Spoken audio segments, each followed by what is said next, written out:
Steroids and Major League Baseball.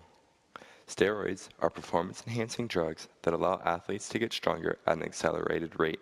This would be considered cheating because it clearly gives the upper hand to players who choose to use steroids. In the years just prior to 1994, Major League Baseball was losing viewers and therefore popularity at an accelerated rate.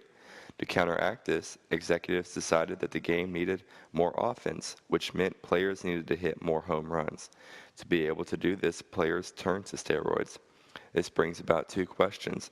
How did steroid use become so rampant in baseball, and what effect did steroid use have on the game? In the article, Performance Enhancing Drug Use in Baseball, The Impact of Culture, Joel Solberg and Richard Ringer try to come up with a solution to what caused the steroid era.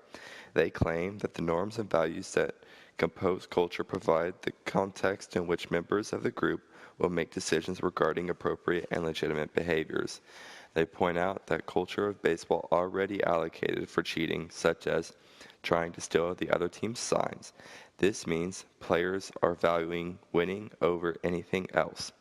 This is a quality article because it provides a really good explanation with sufficient evidence as to what might be the cause of the steroid era.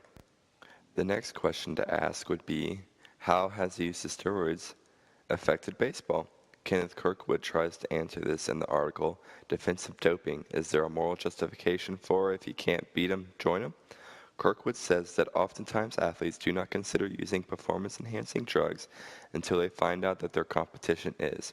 This would be called defensive doping, or using steroids to try and level the playing field. However, Kirkwood goes on to say that the attempt to reduce the gap only leads to a perpetual cycle of doping, meaning players would continually be trying to get stronger by using more and more steroids. Kirkwood writes a good article with sound logic as to possible effects of the steroid era.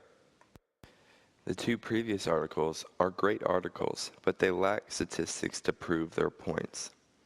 The article, Steroids in Major League Baseball, the authors do use statistics, and they say that the average MLB franchise value rose from $140 million in 1994 to $332 million in 2004. This data shows that steroids do correlate in some manner with the popularity increase.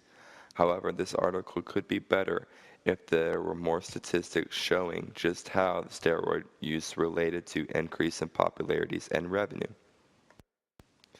That being said, all three articles are well written and provide sound evidence as to how the steroid era impacted baseball.